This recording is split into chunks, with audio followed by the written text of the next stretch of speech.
Today I am going to talk about how to use dip to black effect in Adobe Premiere Pro. Now go to Effects in the Windows tab.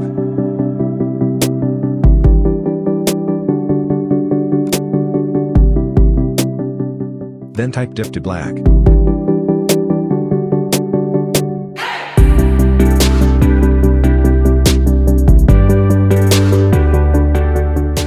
Now drag and drop to video.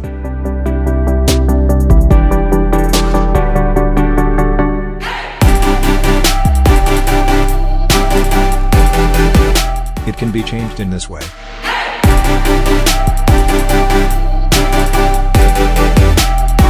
This way you can even put two videos in the middle. Thank you watching my video.